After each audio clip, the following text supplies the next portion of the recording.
kita mengawali angkatan yang ke-12 dari sekolah ini. Satu sekolah yang kecil, tetapi saya percaya justru yang kecil itu kalau diberdayakan dengan baik akan berdampak besar. Saya lebih suka melayani di satu jemaat yang kecil tapi visinya besar daripada satu gereja yang besar tapi visinya kecil. Waktu duduk tadi saya terkenang waktu saya masih kecil. Sering dibawa oleh ibu saya pergi ke ladang. Satu waktu di ladang kami yang di jalan udara, kami menanam padi, merdang.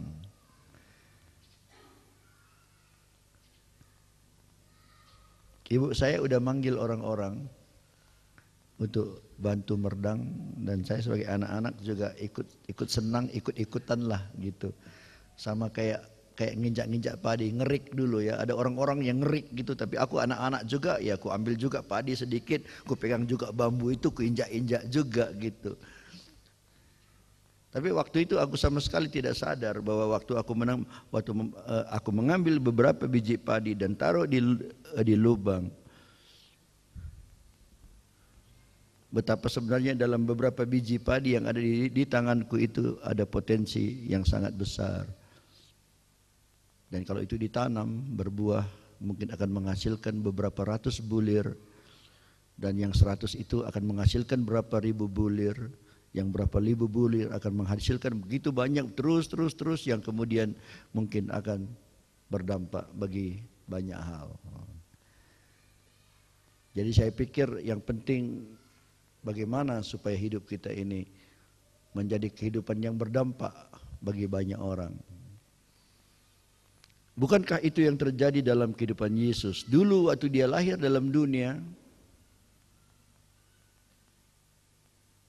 dia bukan orang istimewa pada waktu itu. Orang menganggap dia orang yang biasa. Siapa Yesus? Orang bilang, oh dari Nazaret.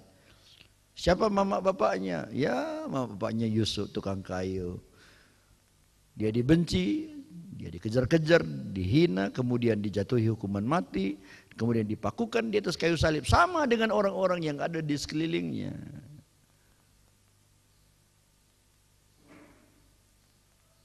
Bagi orang-orang masa itu mungkin Yesus bukanlah sesuatu yang istimewa, tetapi dampaknya sampai hari ini bisa terasa bagi banyak orang. Itu yang saya sangat harapkan, bahwa dalam sekolah yang kecil ini, kalau seandainya Tuhan mempercayakan kita 12 aja murid, seperti dia juga dulu punya 12 murid, tapi kemudian berdampak bagi banyak orang. Saya rindu orang-orang yang ada di sini dilatih sedemikian rupa supaya berdampak bagi banyak orang. Nah, salah satu kesulitan kita di sekolah-sekolah Alkitab yang ada adalah kurangnya teladan di sekolah itu. Orang yang belajar banyak, tapi siapa yang jadi teladan tidak ada. Jadi mungkin salah satu fokus kita di tempat yang kecil ini ialah bahwa di sini ada orang-orang, guru-guru yang memang hidupnya bisa jadi teladan bagi murid-murid dalam menjalani pelayanan. Hari ini saya ingin membaca dari Lukas pasal 5 ayat 1 sampai 11. Lukas pasal 5 ayat 1 sampai 11.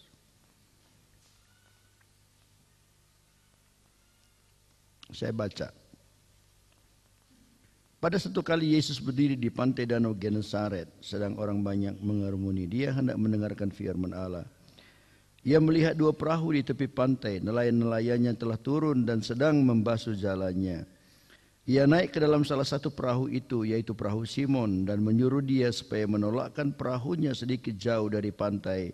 Lalu ia duduk dan mengajar orang banyak dari atas perahu. Setelah selesai berbicara, ia berkata kepada Simon, bertolaklah ke tempat yang dalam dan tebarkanlah jalamu untuk menangkap ikan. Simon menjawab, "Guru, telah sepanjang malam kami bekerja keras dan kami tidak menangkap apa-apa.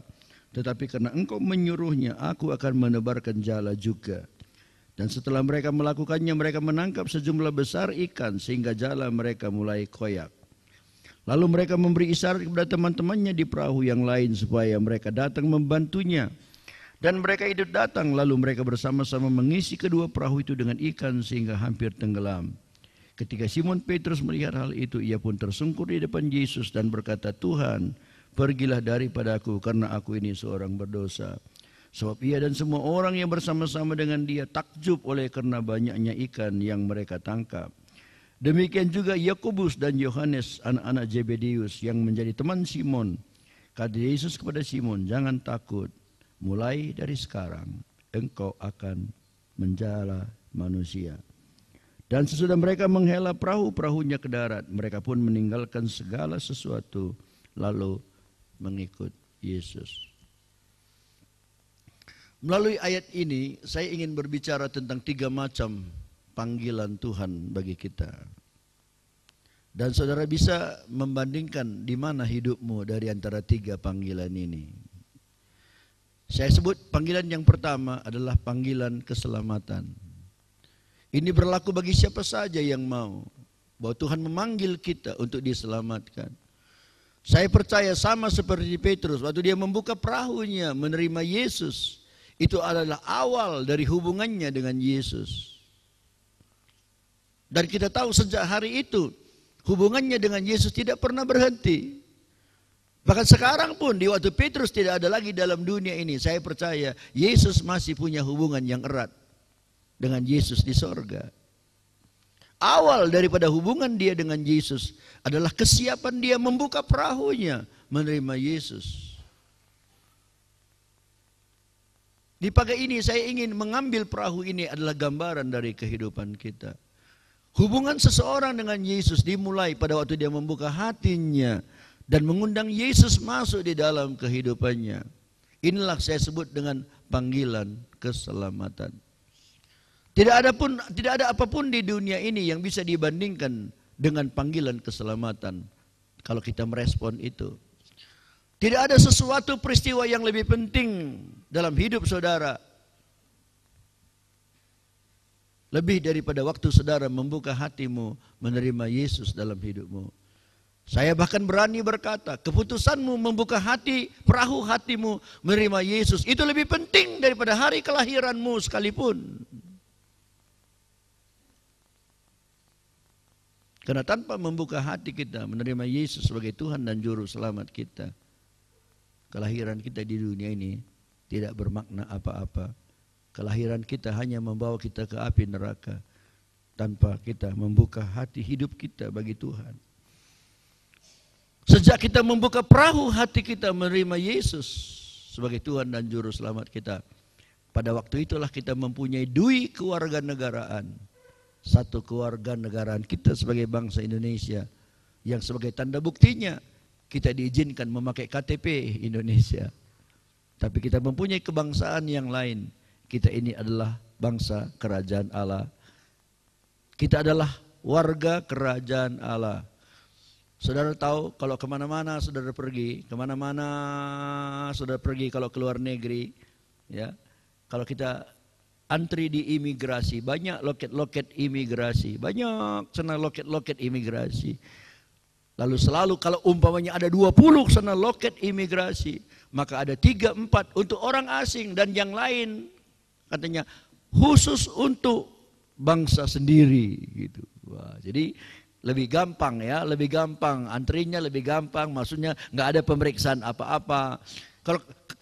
Kalau kami pulang dari luar negeri sampai di Indonesia juga sama, ada loket-loket untuk bangsa sendiri. Dan tahukah saudara, kalau saudara sudah membuka perahu hatimu menerima Yesus, waktu engkau kembali nanti ke rumahmu di sorga, akan ada loket-loket yang berkata, ini khusus untuk warga negara sendiri, yaitu warga kerajaan Allah. Dan di ujungnya ada sorga, tapi loket-loket yang lain di ujungnya ada neraka. Luar biasa ya, kasih Tuhan itu. Begitu luar biasa. Sejak kita buka perahu, hidup kita bagi Tuhan. Sejak itu kita menjadi anak Bapa surgawi. Kalau orang tanya pada saudara, siapa Bapak Endu? Apa saudara jawab? Kita sebut nama Bapak kita. Tapi sebenarnya itu bukan Bapak kita. Bapak kita yang sesungguhnya adalah Bapak surgawi. Bapak kita dalam dunia hanya tempat Tuhan menitipkan kita di tengah-tengah keluarga itu. Bapak kita yang sesungguhnya adalah Bapak surgawi. Dan satu waktu itu kembali ke rumah Bapa, sama seperti anak bungsu kembali ke rumah Bapa. Bapa dengan tangan yang terbuka akan berkata, mari anakku, aku sudah lama merindukan engkau. Dari situ sebenarnya kita bisa belajar bahwa di dunia ini sebenarnya ada ada 3 tipe manusia di hadapan Tuhan. Nah, saudara bisa nanti coba rasakan di tipe yang mana saudara ada. Yang pertama adalah tipe orang yang tidak begitu diperdulikan oleh Tuhan.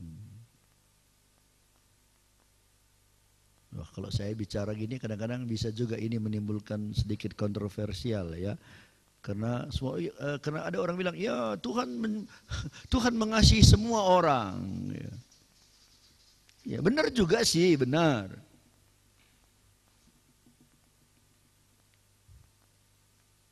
Tapi ada juga di dunia ini orang-orang yang sebenarnya Tuhan nggak gitu peduli dengan dia. Artinya Tuhan tuh nggak terlalu berurusan dengan dia. Karena dia selama hidupnya memang belum pernah membuka perahu hatinya bagi Yesus.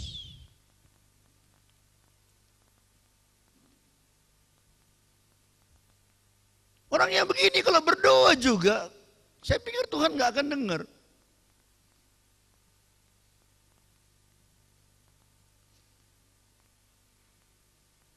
Kalau orang pergi kalau debu-debu Archibald, memberi persembahan, apa dia bilang?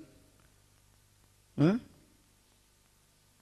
Ada 2 macam sih ya. Ada juga orang bilang, oh Nini katanya, ada juga ya kan. Nah, kalau oh Nini katanya memang ya pasti nggak adalah urusan sama Tuhan ya. Kenapa apa panggilannya pun Nini ya dia. Udahlah Nini lah yang berurusan sama dia ya kan.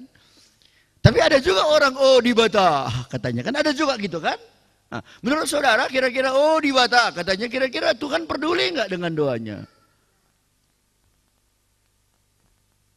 Saya pikir Tuhan gak akan peduli. Kenapa? Karena dia belum pernah membuka perahu hatinya bagi Tuhan.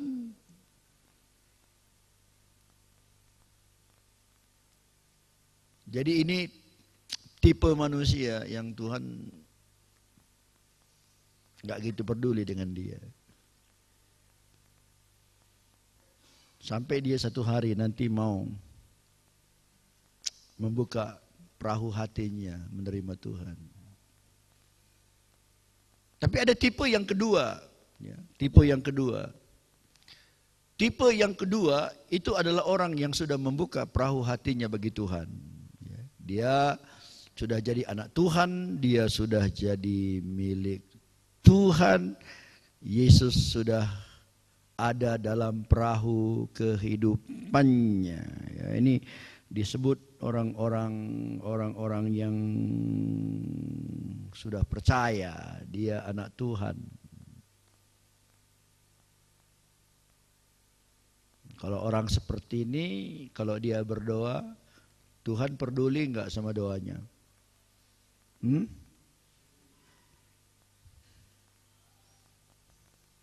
Kalau saya jawab, kadang peduli, kadang enggak.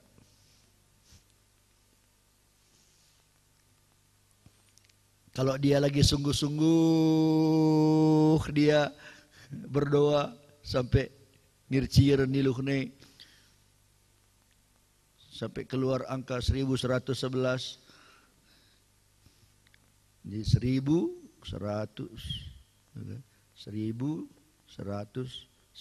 gitu. Tuhan dengar, kasihan. Sungguh-sungguh kali anakku ini didengar oleh Tuhan. Tapi orang-orang seperti ini kadang-kadang berdoa dia nggak sungguh-sungguh juga, ya kan? Berdoa karena kewajiban. Berdoa sih berdoa, tapi sebentar lagi dia pun udah lupa. Kan sering juga waktu makan kita lupa, udah berdoa tadi apa belum ya. Jadi ulang sekali lagi. Saudara pernah mengalami seperti itu? Nggak pernah ya? Nggak ada ya? Seperti di ruangan ini nggak ada seperti itu ya? Nggak ada yang mengaku maksudnya, ya kan? Biasa itu, kita udah berdoa gitu, udah berdoa.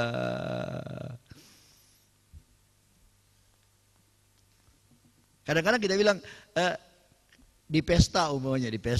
Kita minta si Anu berdoa gitu untuk makan semua loh. Jadi baru Tuhan sudah kami makan berkatilah gini. Nah, sudah siap itu baru dibagikan makanan. Udah siap dibagikan di depan kita tanpa sengaja kita berdoa lagi dulu sekali lagi ya baru kita makan. Kenapa? Kita lupa. Tadi memang berdoa sih tapi kita sendiri nggak gitu serius dengan doa-doa kita. Kalau doa-doa yang seperti itu manalah didengar oleh Tuhan. Jadi tipe yang kedua yang saya katakan tadi, tipe orang yang sudah memiliki Yesus dalam hidupnya, dia sudah jadi anak Tuhan. Tetapi kepedulian Tuhan pada dia, yang pertama tadi Tuhan gak peduli ya, karena itu bukan milik Tuhan. Tapi yang kedua ini, kepedulian Tuhan tergantung pada keseriusan dia. Pada waktu dia sungguh-sungguh cari Tuhan, Tuhan memperdulikan dia. Tapi waktu dia tidak serius mencari Tuhan, apapun yang dia doakan, tidak sampai di hadirat Tuhan, cuma nyampe di plafon ini.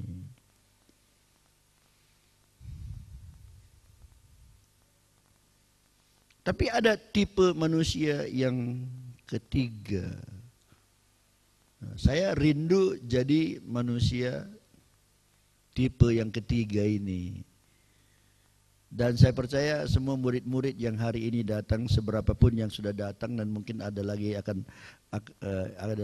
yang akan menyusul. Saya dari tempat ini bahkan kepada kita semua yang ada di sini, pada hamba-hamba Tuhan yang ada di sini, saya menganjurkan sih, ayo kita jadi tipe orang yang ketiga ini.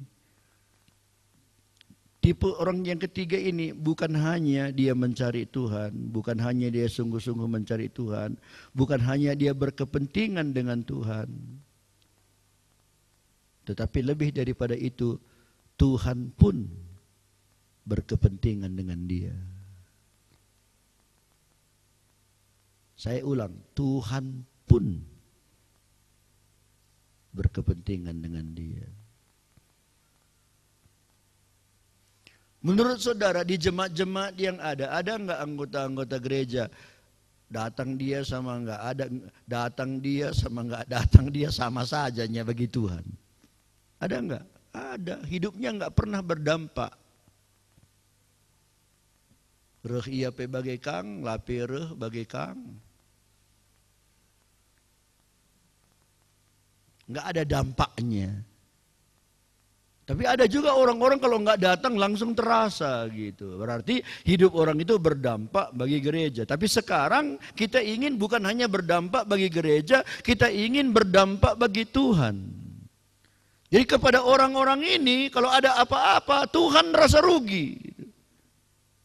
Karena Tuhan berkepentingan dengan dia.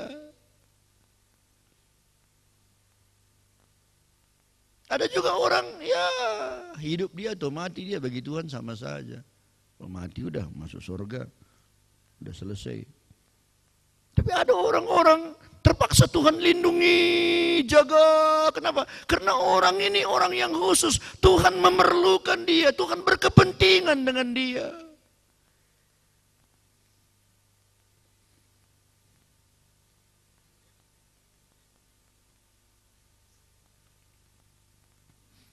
Salah satu contoh di Alkitab, Ayub. Satu hari, waktu Tuhan di sorga sedang komsel dengan malaikat-malaikatnya. Bahasa Cina bilang, kongko-kongko, tan-tan, ngomong-ngomong, koyok-koyok. Kayak kita lah selalu ngomong. Tuhan dengan malaikat-malaikatnya. Datanglah si iblis.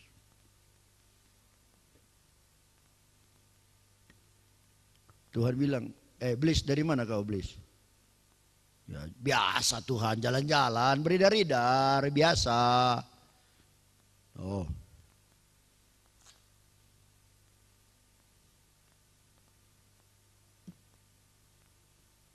Singgahnya kau di Ora Ella Bora, kata Tuhan. Wah, singgahlah Tuhan, masa nggak sih? Lewat, tadi aku lewat tadi situ. Kau ketemu sana dengan Ayub? Ada di situ Ayub satu. Ketemu. Wah, hebat kan hambaku Ayub itu. Luar biasa kan? Dia orang yang saleh, dia orang sungguh-sungguh, dia menjauhi kejahatan, dia orang yang takut akan Tuhan, menjauhi dosa, menjauhi kejahatan. Hebat kali Ayub itu kan, kata Tuhan. Datang si iblis bilang, ya Tuhan, hebat sih, hebat. Tapi ya karena semuanya beres. Habis selalu kamu berkati siapapun kalau diberkati terus beresnya. Coba kalau dia dicoba, kalau coba mengalami percobaan, coba kalau dia dianiaya, pasti murtad dia Tuhan. Kata si, oh enggak, pasti enggak murtad. Apapun yang terjadi dia tidak akan murtad. Murtad pasti murtad. Enggak, kata Tuhan. Berani dicoba, kata iblis. Ayub di dunia ini enggak tahu ini. Tuhannya di atas ngomong-ngomong sama iblis. Ayub biasa-biasa aja nih dia kan. Berani coba, kata iblis. Coba. Kalau kau enggak percaya, gimana pun terjadi, dia enggak akan murtad. Oke, kita coba ya. Kata iblis, ya silakan. Satu hari habis semua hartanya satu hari. Habis semua. Dari orang yang kaya, bangkrut sampai habis semua.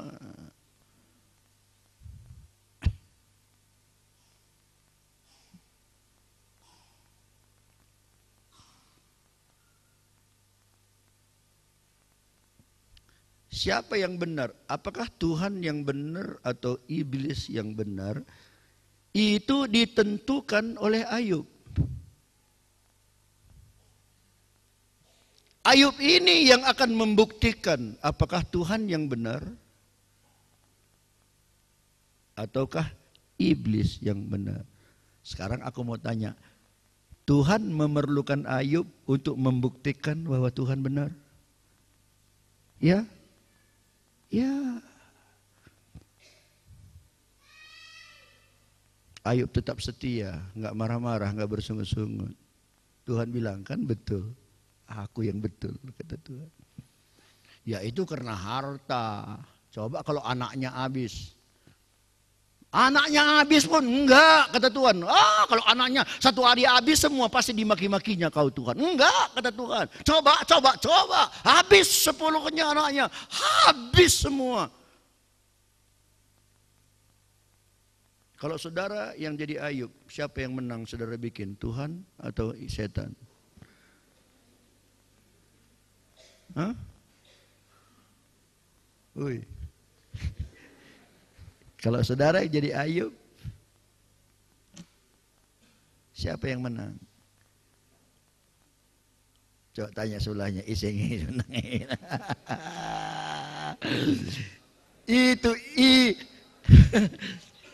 Itu maksud saya betapa ada tipe-tipe orang, dia mana memang Tuhan berkepentingan dengan dia. Coba kalau Ayub ini, kejamnya kau Tuhan, gimana kau ini Tuhan? Iblis menang, iblis bilang, ha, aku yang menang.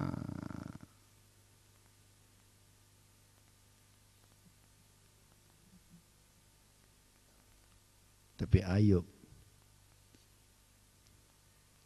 sebagai orang yang khusus, dia bisa buktikan melalui kehidupannya bahwa Tuhan itu yang benar.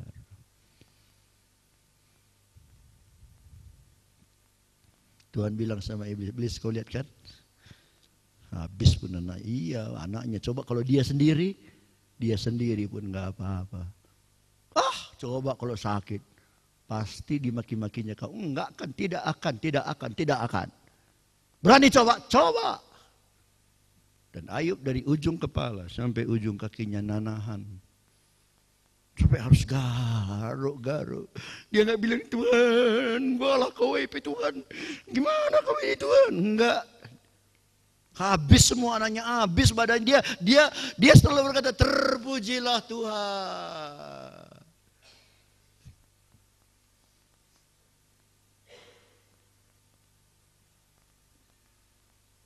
Sama kayak sekarang pun gitu kan, Tuhan kan di atas. Ngomong-ngomong iblis, dari mana kau jalan-jalan? Iya hari ini pembukaan sekolah Alkitab tadi itu. Jadi aku jalan-jalan baru lewat dari orang. Oh kau lihat semua hamba-hambaku, anak-anakku semua. Oh aku lihat Tuhan.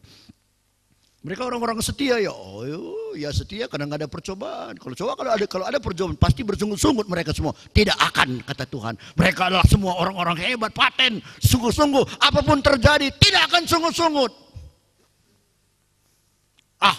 Pasti sungut-sungut kata Tuhan. Enggak kata Tuhan, pasti bersungut-sungut. Tidak. Berani coba kata Iblis. Coba katanya. Kira-kira gimana? Siapa yang benar?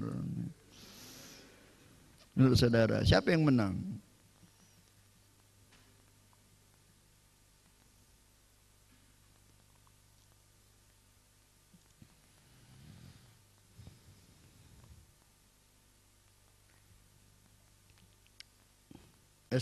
Saya kerinduan hati saya gini, kerinduan hati saya.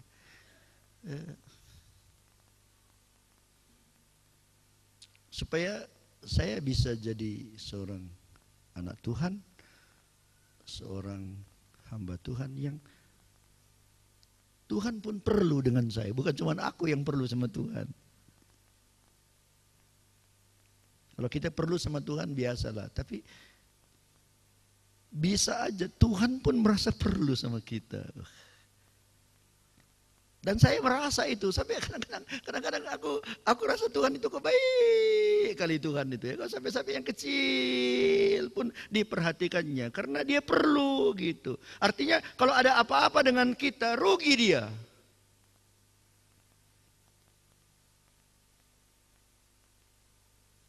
Jadi kalau gitu kan tenang kita kan. Kalau ada apa-apa dengan kita, kalau ada apa-apa dengan saya umumnya, Tuhan tuh rasa rugi. Jadi terpaksa dikawalinya aku rusur supaya dia jangan rugi. Kan luar biasa itu. Aku rasa anugerah Tuhan begitu luar biasa.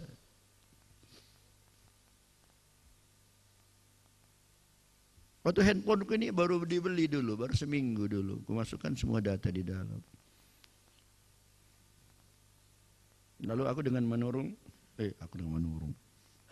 Aku dengan Wista, dengan Pendeta Sukatendel waktu itu ke Siantar diundang memberkati anaknya Manurung gitu. Jadi lewat 1000 dolok saya bilang sama Wista, berhenti dulu lah, aku mau ke pinggir dulu, mau pelepasan gitu.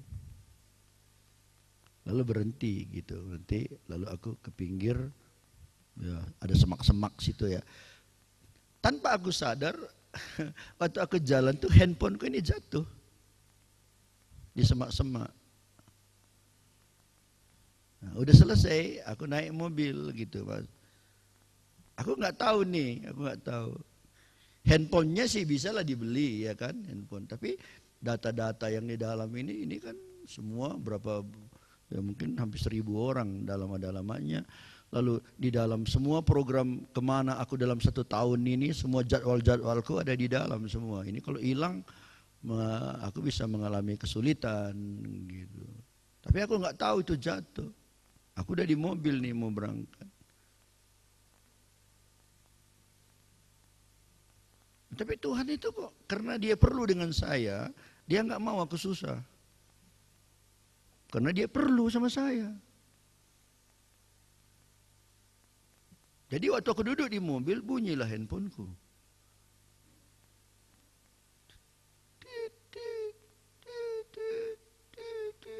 Karena bunyi, aku carilah handphoneku kan gitu. Nah, seringnya aku ditelepon orang, Karena nggak kuangkat-angkat berhenti kan gitu. Udah itu nggak nyala lagi. Ini nggak gitu. Udah habis nyala lagi. Udah habis nyala lagi. Nggak berhenti. Jadi ku cari di kantongku nggak ada. Ku cari di laci mobil nggak ada. Di mana-mana. Tapi bunyi terus. Udah ku lihat semua di bawah tempat tidur nggak ada. Lalu ku dengar dari mana suaranya? Dari mana suaranya? Aku turun dari mobil. Ku cari. Terus bunyi terus nggak berhenti. Udah berhenti bunyi lagi, Ku cari, akhirnya beberapa meter di rumput-rumput sana, aku ketemukan handphoneku masih bunyi.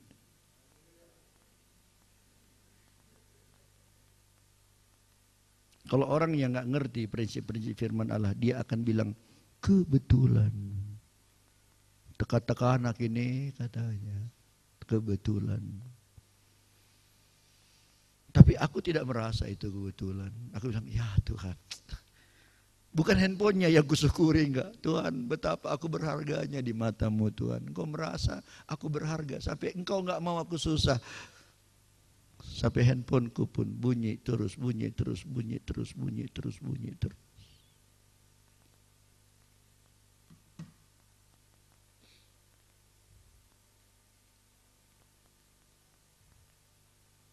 minggu lalu, aku di Madura. Jadi selesai musda tanggal 23, 24 saya udah berangkat ke Batam 3 hari.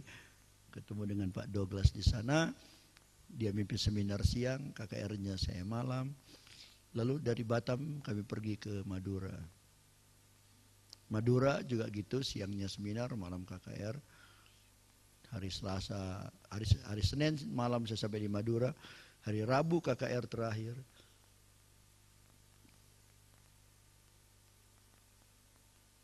Jam 8 malam selesai KKR, kami makan, lalu kami langsung nyebrang ke Surabaya. Karena besoknya ada seminar dan KKR di Surabaya. Supaya besok enggak terburu-buru, malam itu juga kami meninggalkan Madura, pergi ke Surabaya. Di atas feri, waktu kami di atas kapal, aku tetap di mobil karena mobilnya pakai AC, lebih enak. Tapi Douglas tuh enggak, dia turun dari mobil dan dia keliling-keliling di kapal pakai handycam, dia shooting.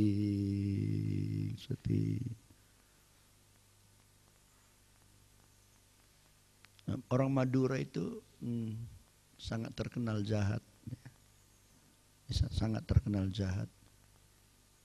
Mereka sendiri, orang sana sendiri pun bilang orang Madura itu jahat. Jadi rupanya ada orang-orang jahat yang waktu lihat gitu sudah bermaksud jahat. Dia ini bule bawa handycam pasti banyak hartanya gitu. Lalu sesudah menjelang sampai di Pulau Jawa dari Madura, Douglas naik kembali, maka ada orang-orang jahat bermaksud jahat gitu. Nah, kalau zaman dulu mobil itu ditaruh paku, supaya nanti waktu kempes di tempat-tempat yang sunyi itu bisa dirampok gitu. Nah, tapi mobil sekarang kayak mobil saya itu kena paku itu kan nggak kempes kalau sekarang gitu.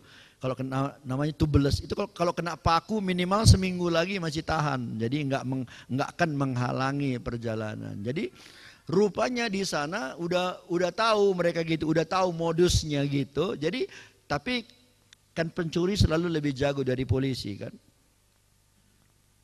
Jadi sekarang kalau mereka mau merampok orang, mereka tidak taruh di ban itu paku, tapi mereka ambil apa? Mereka ambil jari-jari payung. Tahu kan payung itu? Kan ada jari-jarinya. Itu dibuat dari aluminium. Itu kan di tengah-tengahnya kan ada lubang. Jadi berlubang tengahnya itu aluminium. Jadi itu dipotong kira-kira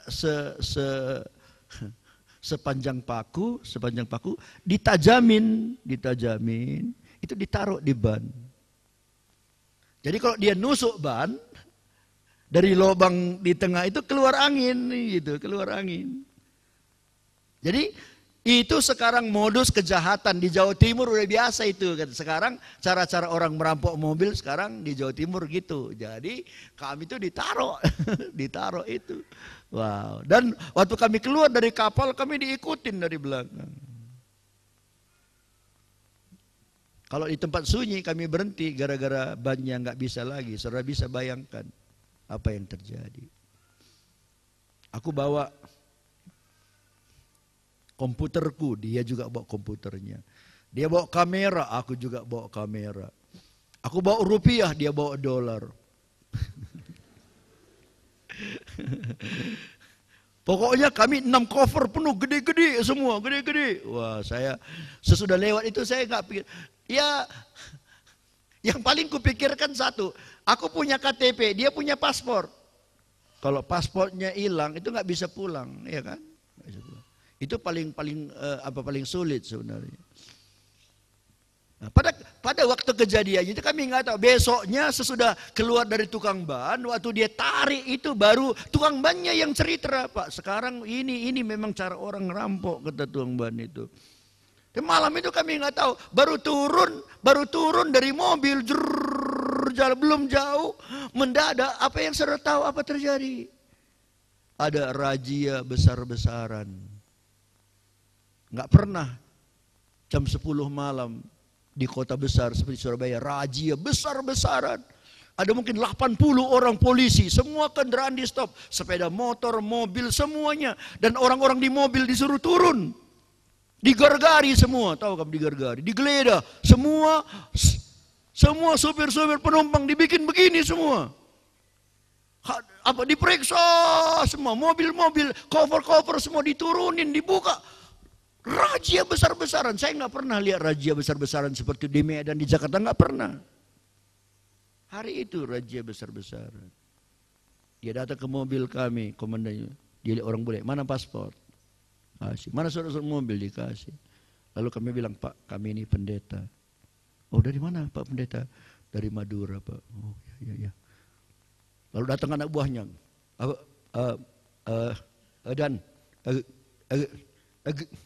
Geledah orang ini, kata anak buahnya. Nggak usah, ini pendeta-pendeta semua, kata komandannya. Jadi kami nggak digeledah. Dikembalikannya surat kami. Lalu dia bilang, Pak, terima kasih Pak, silakan jalan, selamat jalan. Dia mundur, lalu dia bilang, Pak, bannya kempes. Jadi pas ban itu kempes, pas kami di mana banyak polisi. Untuk ambil ban serep, cover kami harus diturunin. 6 cover besar. Semua barang diturunin untuk ngambil ban serep. Dan 4 orang polisi menjaga barang-barang kami di jalan. Sampai kami selesai pasang ban. Naikkan barang. Dan polisi bilang, selamat jalan Pak, katanya. Bagi orang lain mungkin itu kebetulan. Tapi bagi saya tidak. Itu adalah perlindungan Tuhan. Tuhan bisa berbuat dengan bermacam-macam cara untuk memberikan perlindungannya. Kenapa? Karena saya percaya saya penting di hadapan Tuhan. Tuhan perlu dengan saya. Kalau saya merasa Tuhan perlu dengan saya, Tuhan juga perlu dengan saudara. Tuhan perlu dengan kita semua. Kita harus jadi orang-orang Kristen yang Tuhan itu perlu dengan kita. Artinya kalau enggak ada kita, Tuhan pun rasa rugi. Nah, coba. Bukan cuma Kalimbubu yang rasa rugi, ya kan? Tuhan pun rasa rugi kalau kita enggak ada. Wah, luar biasa. Tapi itu semua diawali dari kesiapan kita membuka perahu hati kita menerima Yesus sebagai Tuhan dan Juru Selamat kita. Panggilan yang kedua adalah panggilan untuk diberkati. Sesudah mereka membuka perahunya, menerima Yesus di perahunya, apa yang terjadi? Tuhan memberkati mereka berlimpah-limpah. Dari keadaan gagal, dari keadaan tak berdaya, mereka diberkati berlimpah-limpah. Ini panggilan yang kedua. Ada juga sih orang yang udah percaya tapi nggak diberkati. Tadi malam aku di SMS orang, Pak Pendeta, aku anggota CCA, tapi kenapa ini selama ini nggak pernah aku bisa dapat pekerjaan tetap. Kerja di sana sebentar berhenti karena habis kontrak katanya. Kerja lagi, banyak alasan selalu berhenti, kerja lagi berhenti. Nggak pernah aku punya pekerjaan tetap. Dia orang yang percaya. Tapi dia belum menikmati panggilan yang kedua, panggilan untuk diberkati. Saya SMS, saya bilang, terlalu singkat kita ngomong di SMS. Saya nggak tahu kenapa saudara bisa mengalami hal seperti itu. Saya anjurkan ikut dulu CG.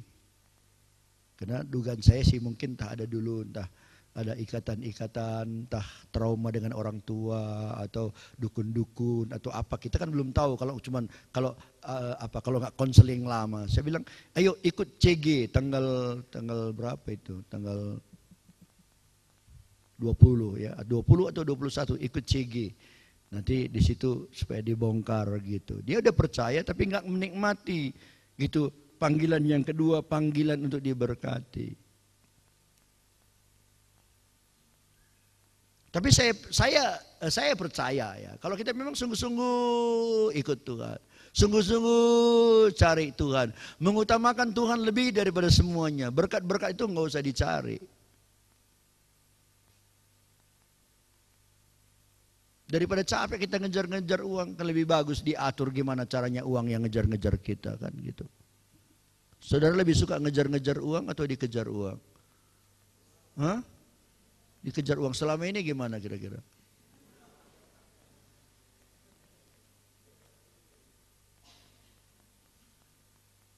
Aku pernah renungkan gitu, karena aku tahu prinsip itu, aku tahu sih uang itu bisa dikejar, bisa juga dia ngejar kita. Uang itu dia adalah hamba yang baik, tapi dia adalah Tuhan yang kejam. Aku ngerti, tapi sekarang persoalannya selama ini kita kan ngejar-ngejar uang. Jangan dia baca that sin, di mana dia dapat uang. Padahal sebenarnya dalam firman Tuhan kita bisa juga belajar bagaimana caranya supaya Tuhan itu ngejar-ngejar uang itu ngejar-ngejar kita. Dan aku pernah merenungkan, kupikir uang itu kayak anak gadis tuh. Kalau dikejar-kejar, jual mahal dia. Tapi adalah dia teta kali ya, ayak-ayak nangkal kita gitu. Biasa anak gadis gitu. Kalau nggak gitu peduli kita, kecilnya kau, kata kita, bang jangan gitulah bang, katanya kan. Nah, jadi kalau begitu gimana caranya supaya uang itu bisa ngejar-ngejar kita? Itu jangan terlalu peduli dengan uang. Pasti dia akan ngejar-ngejar kita. Tapi kalau kita sangat peduli dengan uang, rasanya uang lah segala-galanya, itulah kayak anak gadis itu jual mahal dia, sulit dikejar-kejar. Jadi mulai hari ini nggak usah peduli kali tentang uang ya. Setuju? Setuju?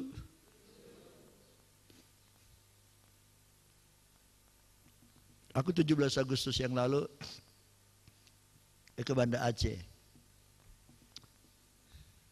Jadi dipakailah alasan 17 Agustus hari kemerdekaan.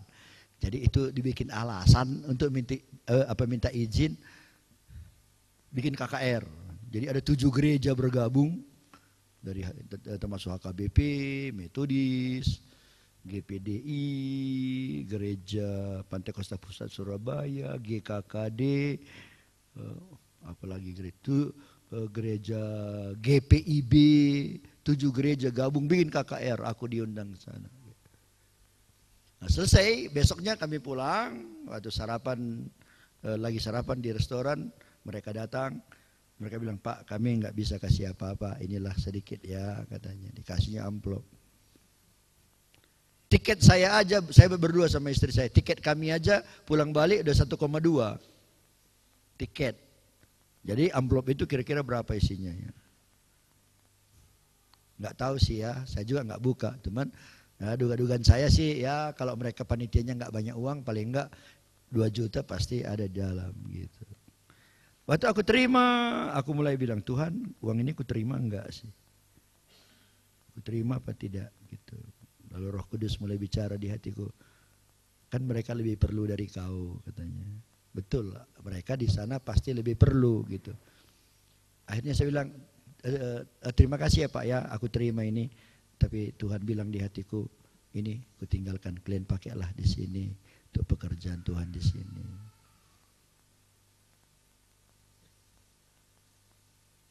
Jadi maksudnya aku belajar nggak terlalu pedulilah tentang uang. Kalau Tuhan bilang gitu, ya udah gitu, ya udah gitu.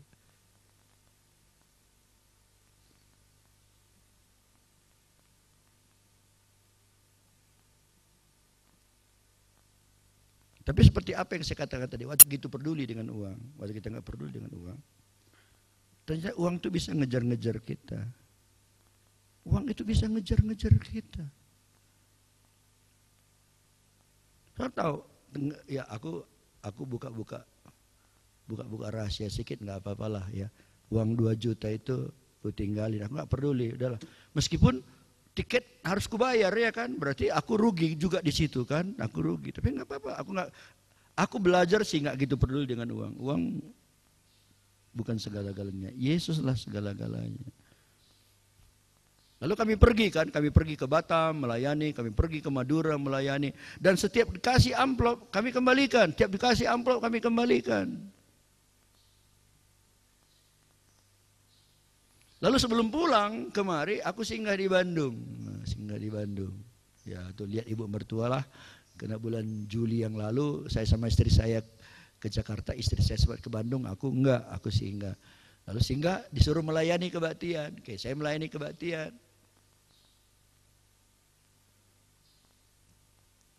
Siap minggu selesai dikasih amplop. Waktu sampai di kamarku buka dalam. Saya tahu amplopnya 5 juta. Amplopnya. Udah 2,5 kali dari apa yang tidak kuperdulikan. Besoknya Senin aku mau pulang nih, udah berangkat mau ngantar aku ke tempat bus, ada telepon sama gembala setempat tuh. Pak pendeta kemarin udah pulang belum katanya. Oh, belum, ini masih sama aku. Singgah tempatku ya katanya. Aku diantar singgah ke tempatnya. Sampai singgah di tempatnya kena buru-buru mau naik ke mobil, duduk pun nggak sempat lagi. Berdiri kami ngomong, Pak ini sedikit persembahan. Dikasihnya amplop, ku pegang tipis. Ya ada berapa lah? Kalau tipis kan 100-200 ribunya dalam. Udah di mobil, ku buka pelan-pelan, cek dalam 15 juta.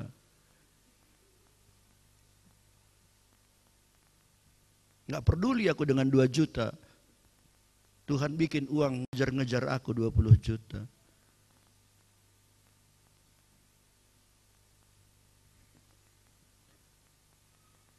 Kurang terima kasih Tuhan. Ini udah cukup ini untuk mulai pembangunan di sana, aku pikirkan. Nanti di situ akan kita bangun. Karena ini kan sering ESC. Aku ingin bangun 10 kamar sana, 20 juta kalau bikin dari bayu-bayu. Ya ketawa Kam. 20 juta ya dari bayu-bayu bisa lah itu kan. Jadi kita bikin nanti tembok 0,5 meter, pasang bayu-bayu, seng. Kalau ada uang nanti dalam kita lapisi triplek ya. Jadi apa maksud saya? Maksud saya gini, waktu kita nggak peduli tentang uang, Tuhan gampang menyuruh uang ngejar-ngejar kita. Tapi justru waktu kita pikiran kita sendah jaka ngedak duit. Mau khotbah pun sendah kain ku khotbahkan gelah galang kolek tena. Yang gitu-gitu. Aduh. Yang gitu-gitu yang sering membuat kita gagal gitu ya. Jadi nggak usah terlalu concern dengan uang. Saya udah coba, aku udah praktekkan, aku udah saksikan, aku udah praktekkan itu. Dan ternyata benar apa yang dikatakan dalam firman Tuhan, benar. Waktu kita jadikan uang itu sebagai hamba, bukan sebagai Tuhan. Maka justru di sana berkat-berkat Tuhan melimpah di dalam kehidupan kita.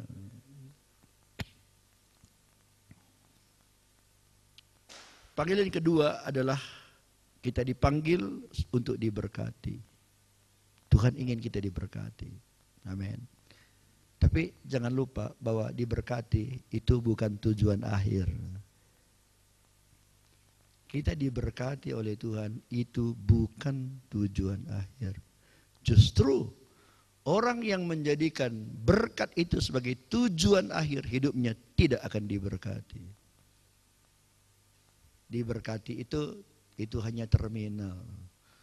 Aku senang nih kan, hanya di dalam 2 hari kan, Minggu kebaktian, Senin pulang 2 hari aja aku dapat 20 juta. Tapi saya tahu Tuhan memberi saya 20 juta. Bukan saya senang, ada uang 20 juta. Enggak, saya tahu Tuhan memberi kepada saya supaya melalui itu saya jadi saluran untuk melakukan sesuatu lagi yang jadi berkat bagi banyak orang. Jadi diberkati itu bukan tujuan akhir. Diberkati itu hanya satu terminal yang kita lalui untuk mencapai sesuatu tujuan akhir. Apa itu tujuan akhir? Tujuan akhir itu dijawab di dalam ayat 10 dari Lukas pasal 5 tadi, di mana Yesus berkata, demikian juga Yakobus Yohanes anak Zebedius yang menjadi teman Simon. Kata Yesus kepada Simon, jangan takut, mulai dari sekarang engkau akan menjala manusia. Ini tujuan akhir. Pemanggilan kita jadi anak Tuhan, jadi milik Tuhan. Tujuan akhirnya bukan sorga. Sorga itu bukan tujuan.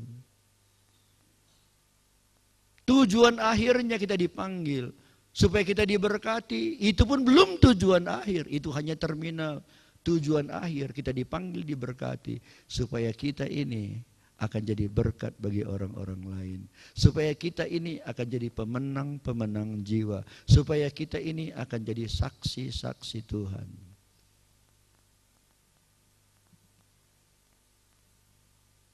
Beberapa hari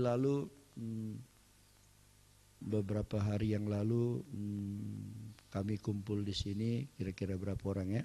7-8 orang untuk membahas tes NCD. NCD itu tes gereja gitu. Jadi 2 bulan lalu di gereja ini sudah dipilih 30 orang untuk ngisi kuesioner ya.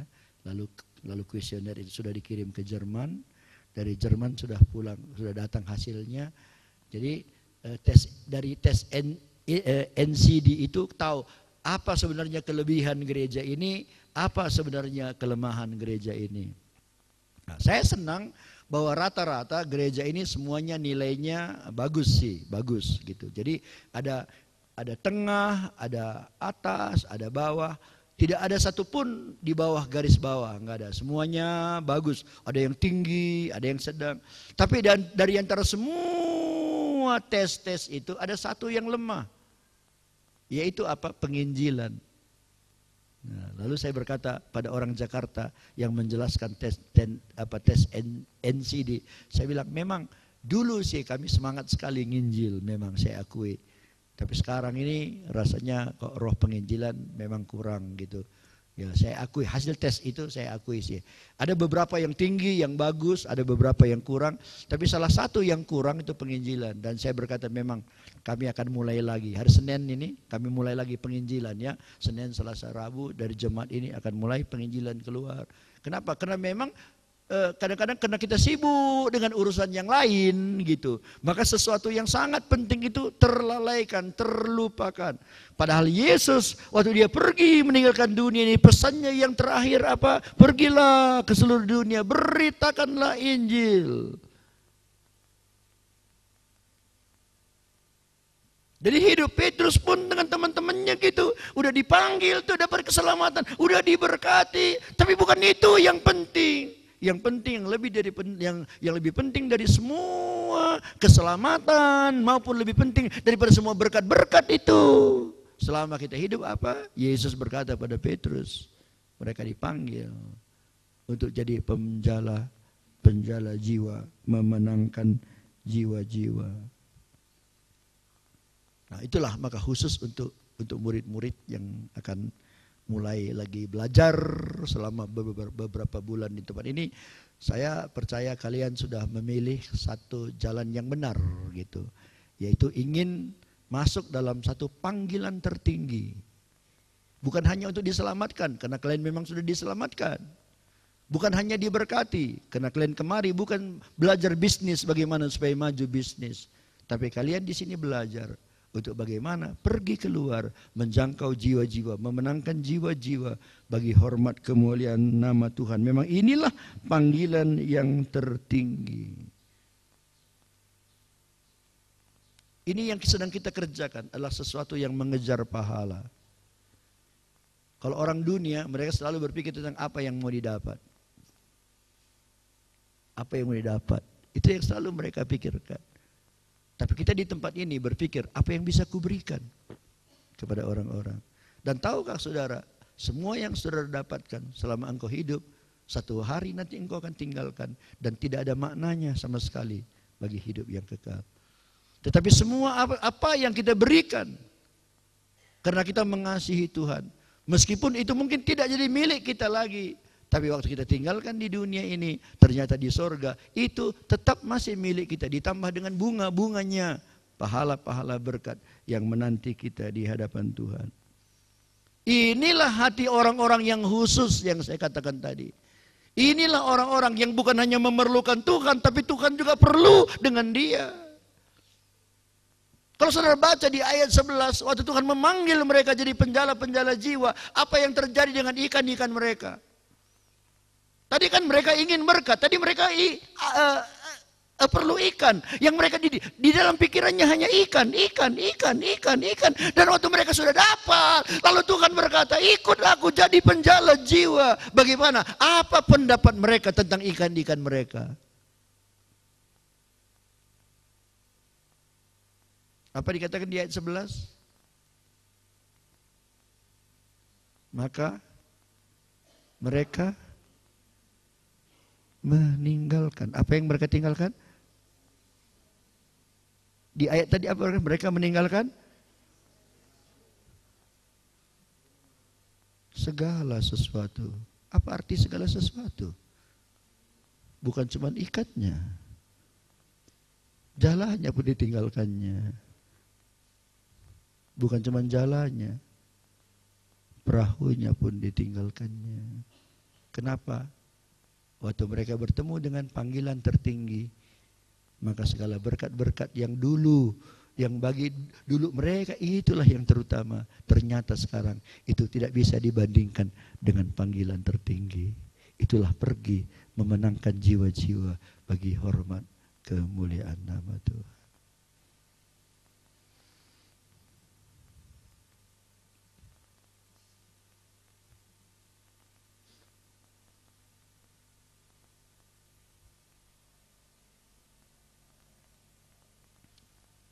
Kalau saudara kerja satu hari berapa gaji saudara?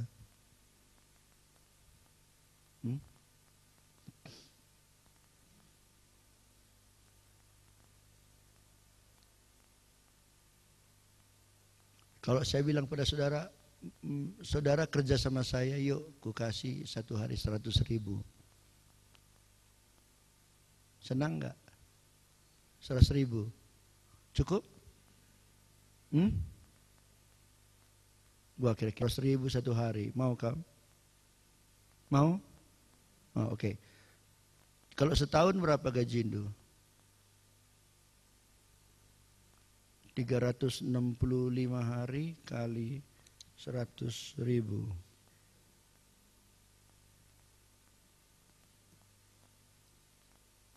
Berapa itu?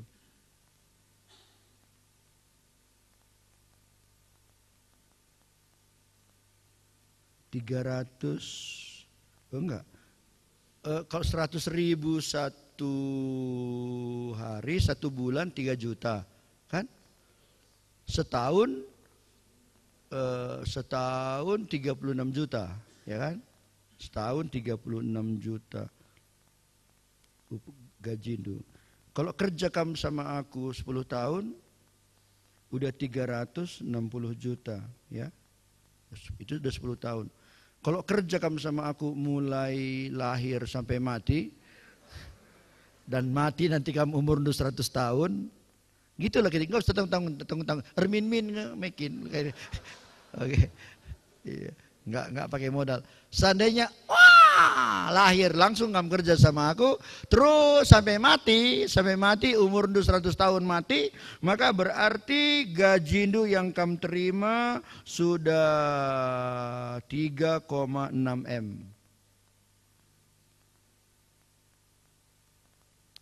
3,6 M. Gaji 100.000 satu hari mulai lahir sampai mati. Nggak ada uang keluar. Ya. Jadi semuanya gaji bersih Dikasih baju, dikasih sepatu, dikasih bedak, sabun, pokok dikasih makan.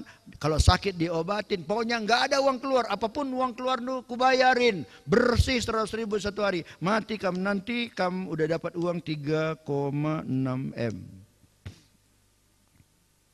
Dan kalau kamu punya uang 3,6 M, kalau kamu beli rumah di Brastagi, Jalan Veteran, kayak di toko Serbakti itu umpamanya, kamu beli, ini belum dapat 5 rumah pun. Satu rumah di situ rata-rata sekarang 1 M, satu rumah. Jadi belum dapat 4 rumah pun. Udah seumur hidup dari lahir sampai mati kerja, nggak dapat 5 rumah pun di Jalan Veteran. Tapi firman Tuhan katakan, kalau kamu menggenapi tugasmu, masuk dalam panggilan tertinggi, pergi menjala jiwa-jiwa, kamu bisa menangkan 1 orang aja bagi Tuhan. Itu sudah lebih berharga dari seluruh dunia. Bukan dari 1 kota Brastagi aja. 1 jiwa lebih berharga bukan dari Tanah Karo aja. Bukan dari Sumatera Utara aja. Bukan dari Indonesia. Firman Allah katakan, itu lebih berharga dari seluruh dunia. Berarti apa yang saudara pilih untuk datang kemari,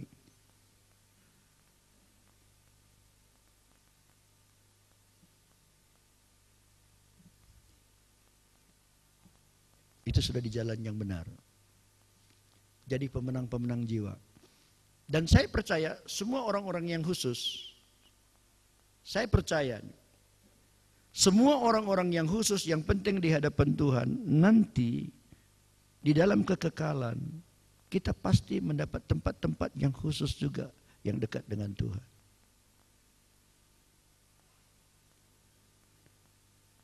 Mungkin yang hanya menerima panggilan pertama, panggilan keselamatan, ya tempatnya ya suki-suki ya, terus tangga aja, besar dan redan cirawis aja. Tapi nggak ada ayatnya itu, nggak ada ayatnya. Jangan bilang Pak Pendeta mana ayatnya, nggak ada. Itu hanya pikiran manusiawi aja. Sebenarnya di sorga nggak ada tempat cirawis sana, nggak ada, ya kan? Tapi dalam pikiran saya, kalau orang-orang yang khusus di mata Tuhan pun begitu penting. Kenapa di buku Wahyu kita baca bahwa di hadapan tahta Allah itu ada 24 ketua-ketua. Orang-orang ini kan orang-orang khusus ini kan. Pasti rasul-rasul orang-orang yang dekat dengan dia.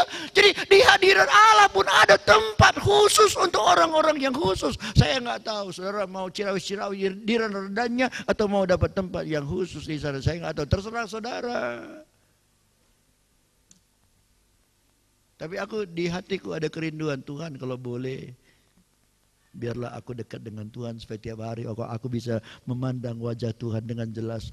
Nggak usah mesti pakai proyektor dulu nanti baru kelihatan wajah Tuhan. Kan ada juga kebaktian sekarang kalau kita lihat itu nggak nampak, tapi untung ada proyektornya besar, baru kita nonton proyektor. Aku di Medan kadang-kadang khotbahnya nggak enak, aku rasa. Aku di sini khotbah mata orang ke sana semua, bukan kemari gitu. Rupanya mereka lihat proyektor. Aku nanti di sorga nggak maulah lihat Tuhan tuh lihat muka Tuhan pakai proyektor. Aku ingin memandang langsung mata Tuhan. Kenapa? Karena aku ingin dekat dengan Dia. Dan aku yakin di sana ada tempat-tempat yang disediakan oleh Tuhan untuk orang-orang yang khusus. Dan kalian, murid-murid, kalian sedang masuk dalam satu tempat, masuk dalam satu pelayanan yang khusus. Kalau kalian kerjakan dengan sebaik-baiknya, dengan hati yang tulus, mengasihi Tuhan, belajar dengan sebaik-baiknya di tempat ini, dengan kerendahan hati, dengan kemurnian hati, kalian diperlengkapi, keluar jadi pemenang-pemenang jiwa. Waktu kita semuanya selesaikan tugas di dunia ini, kita masuk di hadirat Tuhan, ada tempat-tempat yang khusus nanti di sana bagi kita. Saya mau kita menyanyi, Tuhan inilah hidupku. Dari kunci A ya. Tuhan inilah hidupku. Ku serahkan padamu segala cita-citaku, masa depanku menjadi milikmu. Jadikan kami terang di tengah kegelapan dunia, membawa bangsa-bangsa kepadamu. Tuhan, ini kerinduanku bagimu Tuhan, seluruh hidupku. Pakailah Tuhan bagi kemuliaan-Mu, genapi seluruh rencana-Mu sampai bumi penuh